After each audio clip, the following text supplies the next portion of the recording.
Kemudian hadirin sekalian, fa idza afadtum min arafatin fadhkurullaha indal masy'aril haram.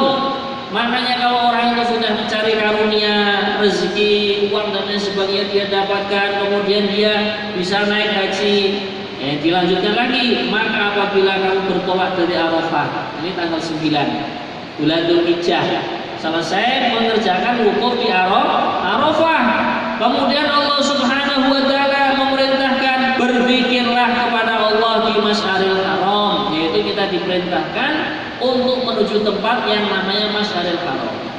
Urutannya dari Arafah menuju ke Muzdalifah dulu untuk mengambil batu kerikil dan juga mabit di Muzdalifah. Setelah itu baru menuju ke Masy'aril Haram atau Mina, tenda Mina, ya.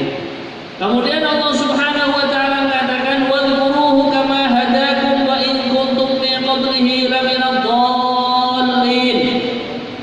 Dan berzikirlah kepadamu sebagaimana Dia telah memberi petunjuk kepadamu, sekalipun sebelumnya kamu benar-benar termasuk orang yang tidak tahu. Ya, mungkin kita sebelum berangkat ke Mekah dalam keadaan lalai kepada Allah, dalam keadaan berbuat dosa dan lain sebagainya.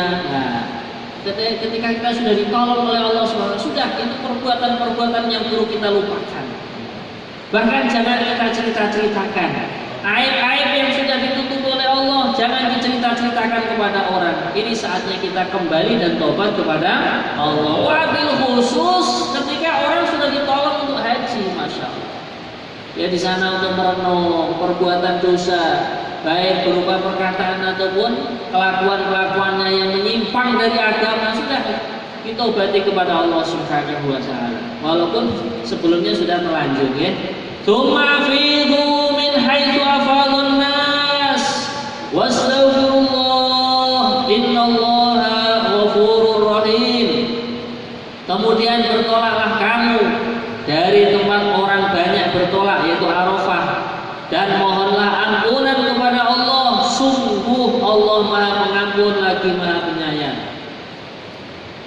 Jadi kalau kita di Mekah sana, setelah dari Arafah menuju ke Muzdalifah, kemudian di Masy'aril Haram, apa amalannya? Memperbanyak istighfar.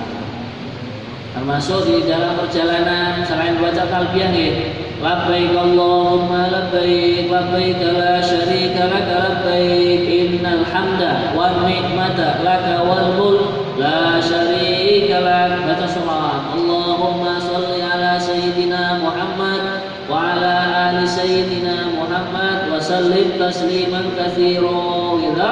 Setelah itu Allahumma inna nas'aluka ridhaka wal jannah wa na'udzubika min sakhatika wan nar. Baca istighfar. Kalau sudah letih lelah mengucapkan talbiyah, kita muter tasbih. Nah, astagfirullah, astagfirullah, astagfirullah. Mengistighfari diri kita sendiri, mengistighfari untuk saudara-saudara kita yang beriman. Astagfirullahaladzim walil mu'minin wal mu'minat. Nah, seperti itu amalannya. Kemudian hadirin sekalian, fa idza qadaitum manasikakum fadhkurullaha kadzikrikum abakum. Ayat 200, apabila kamu telah menyelesaikan ibadah haji, maka berzikirlah kepada Allah.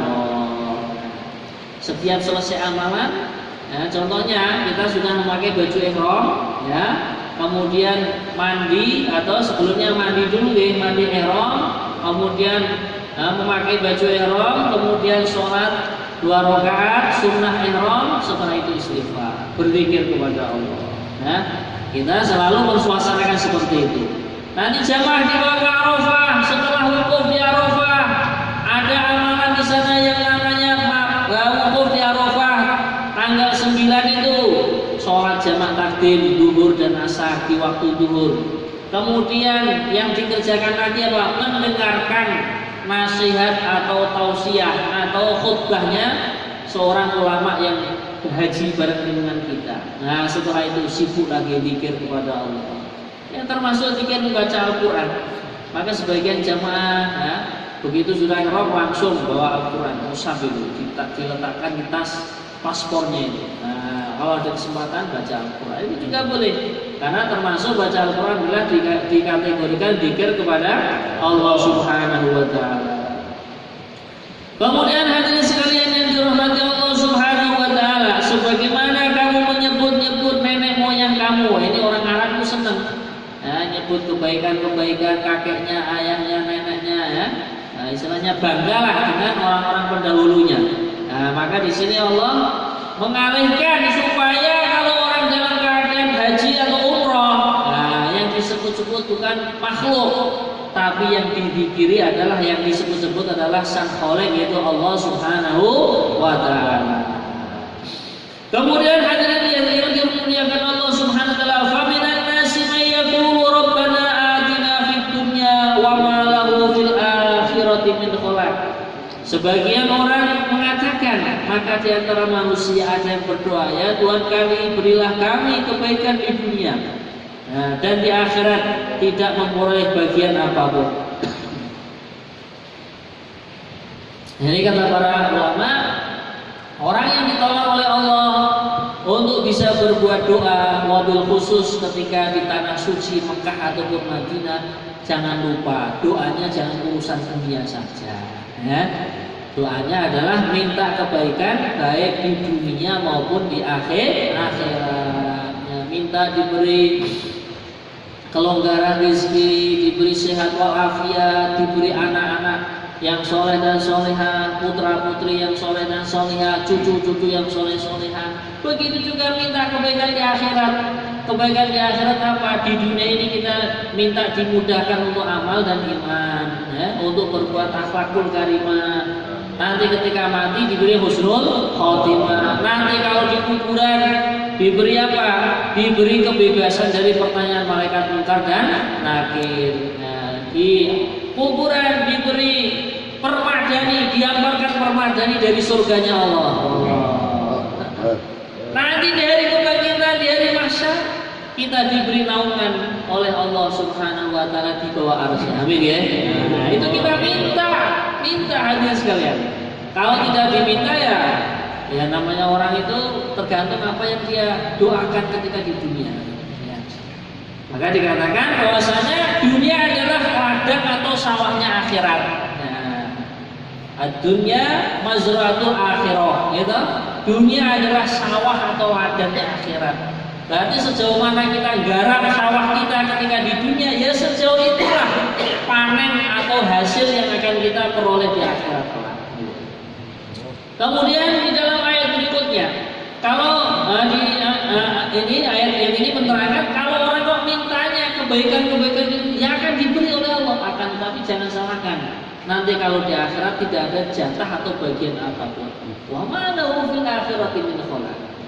Akan tetapi orang yang cerdas, ayat yang berikutnya, wa minhum may yaqulu rabbana atina fid dunya hasanah wa fil akhirati hasanah wa qina adzabannar. Dan di antara mereka ada yang berdoa, ya Tuhan kami, berilah kami kebaikan di dunia dan kebaikan di akhirat, dan lindungilah kami dari azab atau siksa neraka. Nah, ini orang yang cerdas, kebaikan dunia pun dia minta, kebaikan akhirat pun dia minta. Dan kita yakin seorang hamba bila berdoa kepada Allah, ud'uni astajib lakum, kalian mintalah kepadaku maka niscaya aku akan mengkabulkan doa kalian. Nah, waktu pengkabulannya ini merupakan rahasia Allah. Hasil terkabulnya doa sudah pasti. Kapan terkabulkannya doa? Ini adalah rahasia Allah Subhanahu wa Ta'ala. Ada orang minta, ya Allah, Engkau berikan kelonggaran rezeki, kelonggaran harta kepadaku, tapi sama Allah di dunia belum diberi. Karena mungkin saja Allah mengetahui kapasitas hambanya itu. Ini hambaku kalau aku beri harta, dia royal ya, akan maksiat, berbuat begini begitu, ya sudahlah, doanya aku simpan, nanti akan aku berikan di akhirat. Bahkan hanya sekalian, orang-orang soleh pendahulu kita itu, mereka itu, beliau-beliau ini sangat takut sebenarnya kalau mendapatkan kenikmatan dunia ini. Nah, seperti yang dicontohkan oleh Sayyidina Umar bin Khattab. Beliau pernah diberi air madu yang ada esnya itu. Allah. itu air dingin gitu ya. Nah itu sama Sayyidina Umar tuh diteguk baru satu tegukan begitu langsung beliau bilang, Masya Allah ini kok lezat sekali. Sudah, aku nggak akan meneruskannya. Aku khawatir nanti kenikmatan di surga didulukan di dunia. Nanti di akhirat nggak kebagian nanti.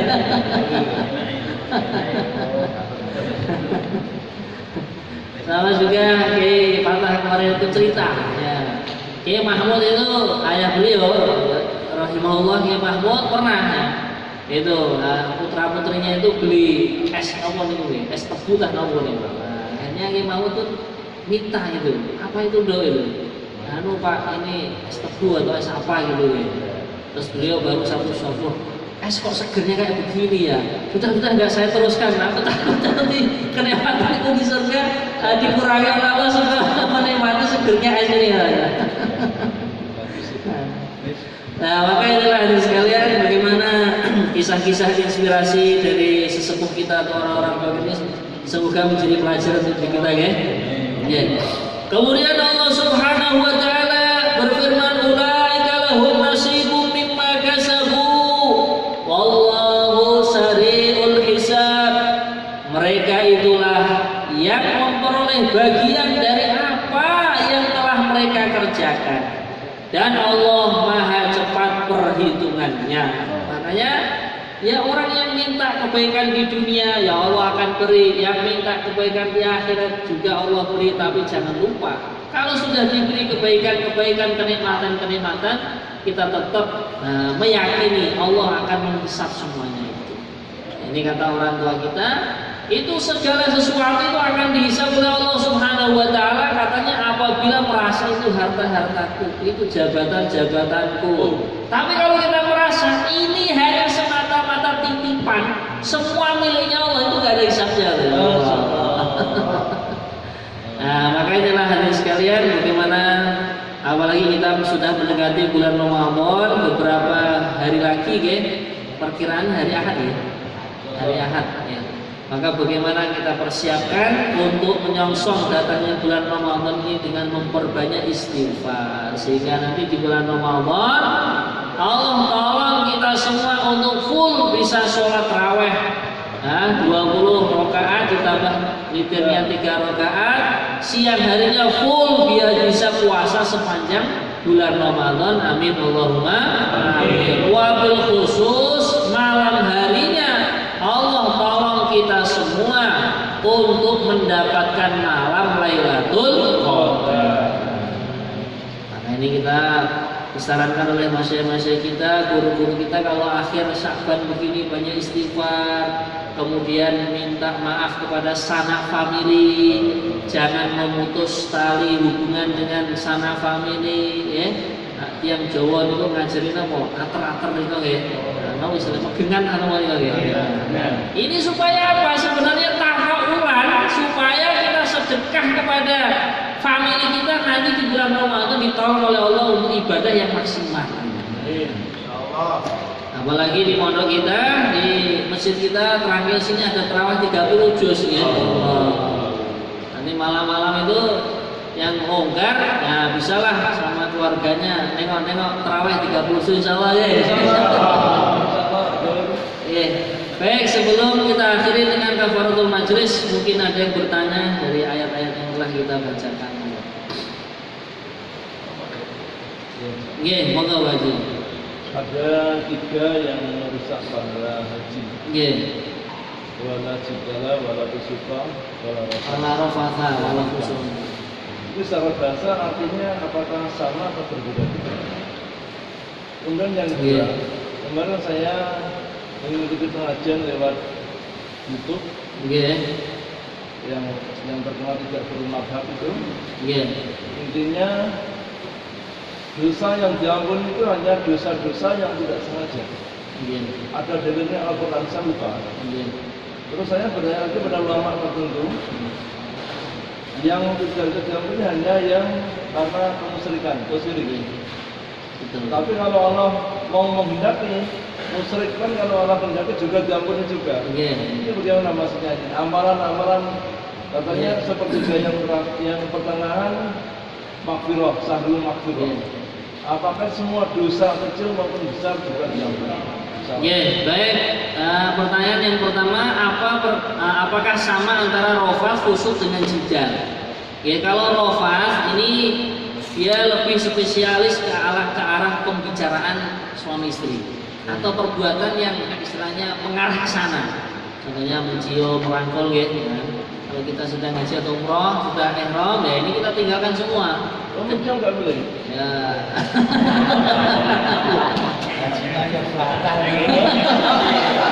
Nah itu nanti wajib membayar juga kalau dia masih pakai ihram. Tapi kalau sudah dilepas ihramnya ya nggak masalah. Kalau sudah tahallul sani, tahallul sani untuk haji, maka itu sudah halal. Itu yang rofas. Nah itu yang rofas. Nah, kalau khusuk ini sudah termasuk kategori dosa. Nah kalau rofat kan kalau kepada istri sendiri kan. Khusuk misalnya apa? Khusuk ya misalkan kita berbohong, menipu, menggunjing orang, atau melihat wanita selain istri kita yang dengan pandangan yang menggerakkan bulu kuduk kita, gitu. Nah itu namanya khusuk. Kalau hanya sekilas saja nggak apa-apa ya? Iya, sekilas nanti kan rezeki tadi kan. Iya, ya umur ketiga masih karanya.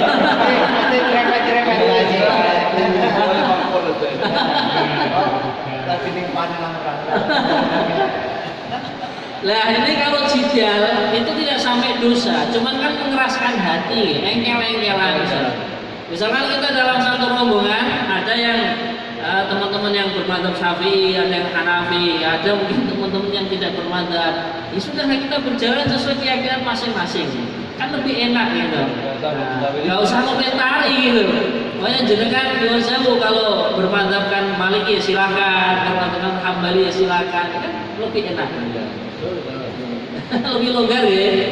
Yang penting saya sudah mantap ikut madzhab Imam Syafi'i sesuai arahan kiai saya, guru saya sudah kira. Nah tentang dosa yang tidak diampuni, memang secara sharih dalam Al-Quran, Innallaha la yaghfiru an yushraka bihi wa yaghfiru ma duna dzalika. Sesungguhnya Allah tidak mengampuni dosa yang namanya syirik, itu sharih ayatnya. Akan tapi juga tadi sebagian ayat juga menerangkan kalau kendaki pun ya itu kan ya haknya Allah Subhanahu wa taala. Tapi secara aturan syariat ya memang kalau orang masih ada keyakinan syirik tadi ini tidak diampuni.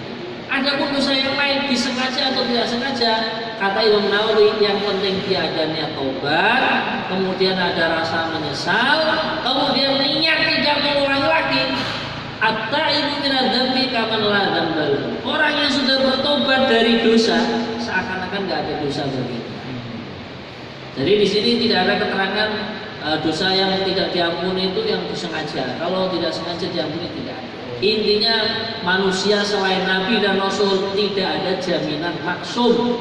Nah, bisa jadi dia juga tergelincir di dalam perbuatan maksiat. Nah kalau orang mau diuji oleh Gusti Allah berbuat maksiat atau berbuat dosa, tertibnya adalah cepat-cepat istighfar. Kemudian dilanjutkan dengan taubat.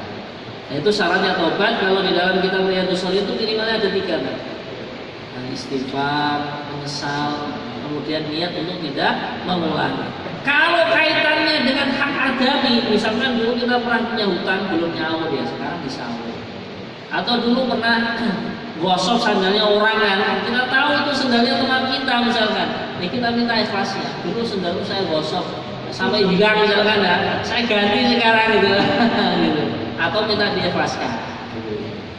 Jadi itu kalau kaitannya dengan hak ada. Orang punya gitu. Oke, baik. Cukup ini ya.